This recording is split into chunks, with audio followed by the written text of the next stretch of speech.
קדימה, צעד!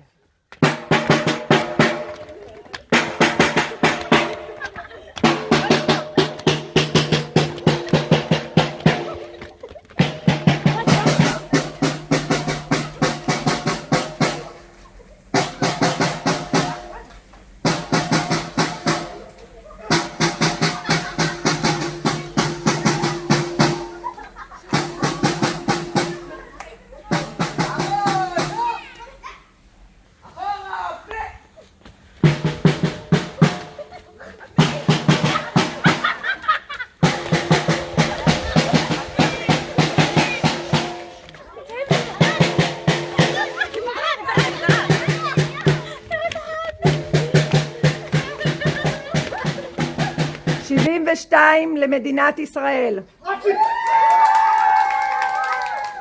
לב להראות לכם כמה אנחנו אוהבים אתכם גם מרחוק. האות Z, כי בסופו של דבר כולנו שייכים לקבוצת זבדה.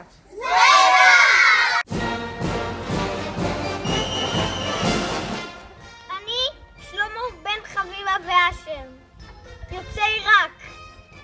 יליד ירושלים מתכבד להדליק משואה זו לכבוד כל הגברים מעל גיל 67 שהוצאו לחלל, לכבוד הגברים ההיפר-אקטיביים שנסגרו בכלוב בביתם, לכבוד מדינתנו האיתנה מול רשותנו הנחוצות, לכבוד ראש ממשלתנו האהוב בנימין נתניהו על ישורו ואמינותו לצד אשתו האהובה, לתפארת מדינת ישראל!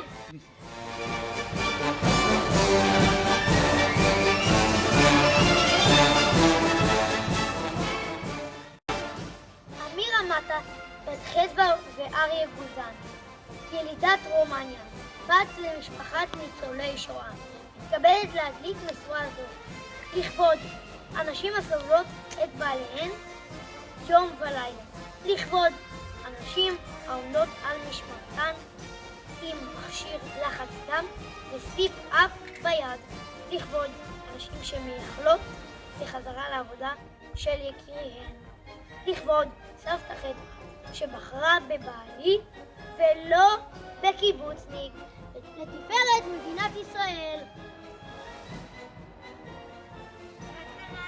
הלו, אנחנו 14 נכדים למשפחת זבדה מתכבדים להדליק משואה זו לכבוד סבא וסבתא האהובים שלמרות כל הקשיים היו סבלניים אחד כלפי השני והתחשבו זו בזו, לכבוד המרפסת והספסל שאפשרו לנו לתקשר איתם בימי הקורונה, לכבוד הזום שהיה סבלני לסבא וסבתא, לכבוד משלוחי האוכל מסבתא לנכדים, ולכבודנו שהתאפקנו חודש שלם לא להיפגש אחד עם השני, לתפארת משפחת זבדה.